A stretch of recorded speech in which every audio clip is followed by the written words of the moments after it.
Selamat datang di Kalosa Gadget. Bersama saya Riko, kali ini kita akan review sebuah produk dengan sejujur-jujurnya tanpa di-endorse oleh brand manapun. Berhubung Risto masih sakit, masih saya yang review, dan kali ini kita akan review sebuah laptop ultra portable atau laptop bisnis. Kalau kalian logo seperti ini, pastinya ini logo premium dari Asus. Dan apa laptopnya dan seperti apa performance-nya, kita tonton b-rollnya dulu.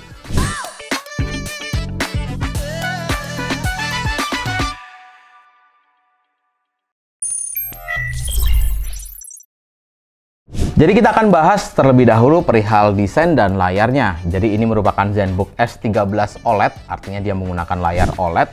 Dan jujur aja secara desain ini kece badai sih memang ya. Dan nggak pernah salah sih intinya Asus kalau buat desain. Dan kalau kalian lihat logo seperti ini merupakan logo premium Asus yang paling baru. Jadi kalau kalian punya laptop seperti ini atau lihat laptop seperti ini dengan logo yang seperti ini, itu pasti seri premium dari Asus. Dan laptop ini memiliki dimensi di 29,7 dikali 21,1 dan ketebalannya hanya 1,5 cm. Bobotnya ringan banget di 1 sampai 1,1 kg. Dan jangan lupa untuk adaptornya sendiri dia ditenagai 65 watt dan ini super slim. Mungkin saya bisa minta tolong diambilkan sebelah sana. Nah, itu Pak. Oke, dan adaptornya seperti ini. Ini kecil banget. Seperti selayaknya adaptor handphone, tapi ini 65 watt loh, keren. Dan untuk layarnya sendiri, nah ini layar yang cukup wah untuk sebuah laptop. Dia menggunakan rasio 16:10 dengan resolusi 2.8K atau di 2880 dikali 1800 dengan layar 13,3 inch panel OLED 100% DCI-P3 dan ini sudah tervalidasi di Pantone. Jadi nggak perlu diraguin lagi kualitas warna dan layarnya. Dia juga memiliki VESA HDR di 600, kecerahan hingga 600 nit, khas banget untuk OLED. Dan respon time-nya di 0,2 milisecond. Ini bagus banget, no debat. Dan layarnya kalian bisa tutup seperti ini atau buka sih lebih tepatnya sampai 180 derajat. Untuk portnya sendiri bisa dikatakan minimalis tapi multifungsi. Untuk kita mendapatkan 3 buah port USB Type-C 3.2 Gen 2 alias yang 10 Gb per second dan support juga untuk DisplayPort, semua di USB Type-C-nya. Dan nggak ketinggalan kalian dapat converter USB Type-C to Type-A kalau kalian masih butuh flash disk atau mungkin mouse wireless.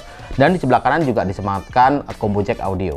Dan untuk kameranya sendiri bisa dikatakan bagus banget karena dia memiliki resolusi 1080p atau Full HD dengan 30 frame per second. Sangat berbeda seperti laptop yang kita bahas sebelumnya, yaitu di ROG yang memiliki harga 27 juta lebih, tapi kameranya nggak banget. Dan mengingatkan untuk kalian yang ada di daerah Malang, kita ada lagi ada event CSS namanya atau Kalosa Shopping Surprise yang akan kita undi nanti di bulan Maret. Jadi kalau kalian mau melakukan pembelian offline, kalian bisa datang ke toko kita dengan kelipatan 500.000 dengan hadiah utama Honda Yamaha R15 dan total hadiah yang kita keluarkan nanti 100 juta lebih. Dan sekarang kita akan masuk ke bagian fiturnya. Laptop ini sudah ditenagai oleh konektivitas Wi-Fi 6E dan Bluetooth 5.2 dan terdapat fingerprint di bagian atas keyboard alias di tombol powernya, itu untuk mendukung Windows Hello kalian atau masuk ke login Windows kalian. Yang jelas juga terdapat software My Asus yang berisikan banyak hal, informasi mengenai laptop, garansi, dan juga pengaturan beberapa seperti performance dan baterai.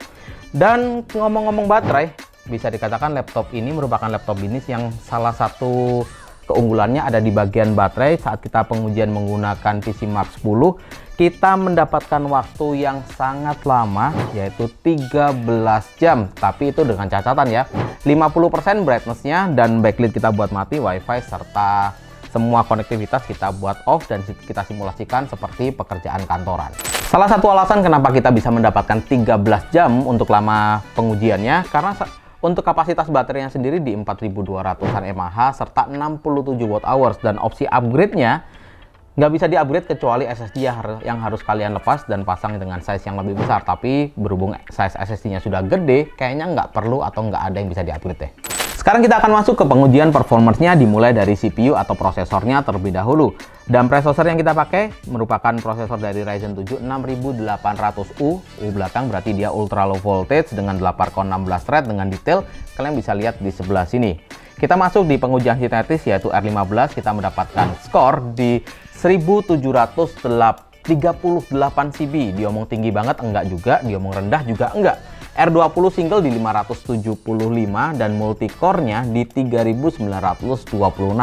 Yes, memang bukan angka yang impresif memang, tapi untuk sebuah laptop produktivitas seperti ini masih sangat bisa dimaklumi.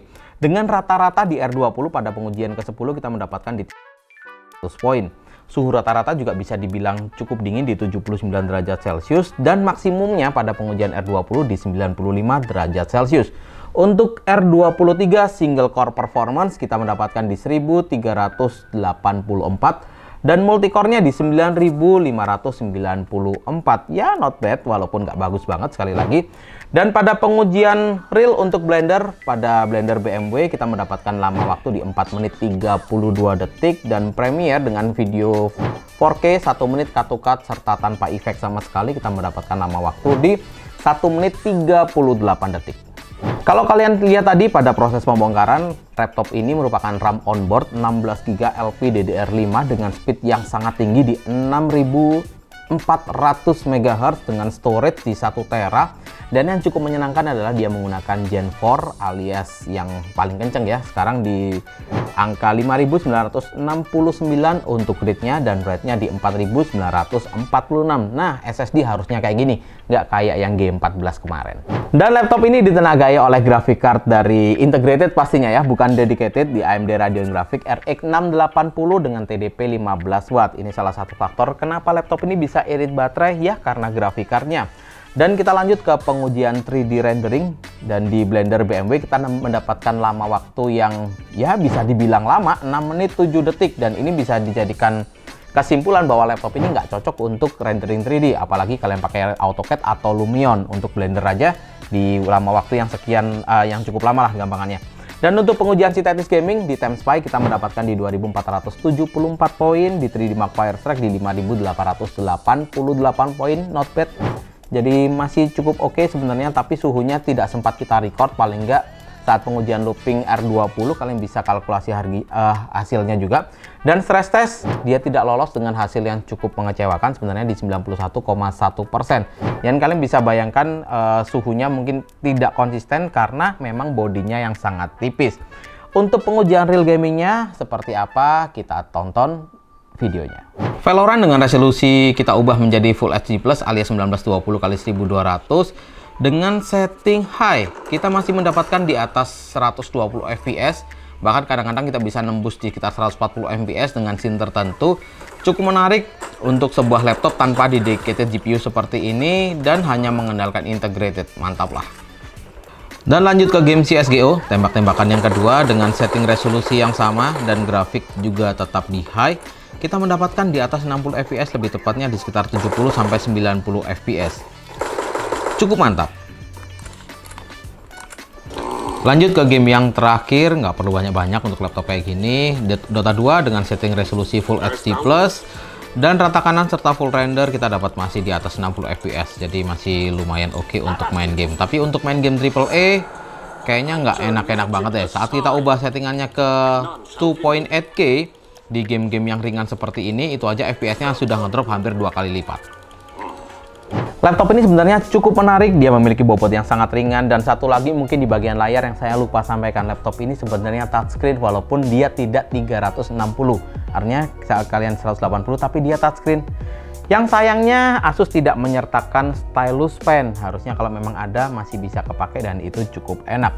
Dan laptop ini sebenarnya untuk siapa? Pastinya kalau Asus buat laptop bisnis ya pastinya untuk orang bisnis yang memang membutuhkan kualitas baterai yang awet, bobot yang ringan serta powerful. Tapi paling enggak ini juga bisa kalian pakai untuk desain-desain 2 dimensi seperti Lightroom ataupun Photoshop dengan kualitas warna yang sangat bisa diandalkan.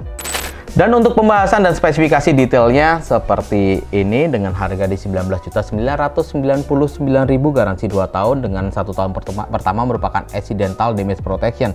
Pastinya include Windows original dan Office original.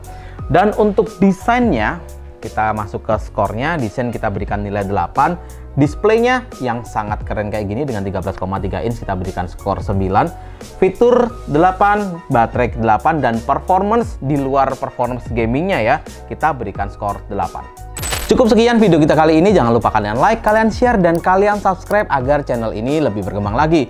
Dan jangan lupa follow semua sosial media kita yang ada di sini.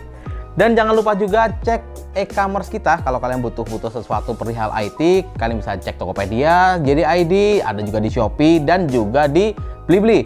Dan kalau kalian orang Malang, kalian bisa main-main ke toko kita karena banyak banget hal yang menarik di sana di Jalan Majen Panjaitan nomor 6 dan MOG lantai 3 atau sebelah food court. Oke, cukup sekian. Saya Rico. See you on the next video. Kalosa Shopping Surprise volume kedua hadir memberikan surprise di setiap pembelian barang Anda. Dapatkan grand prize Yamaha R15 and Mio M3. Total hadiah hingga ratusan juta rupiah loh. Shopping di Kalosa dapat surprise, dapat hadiah.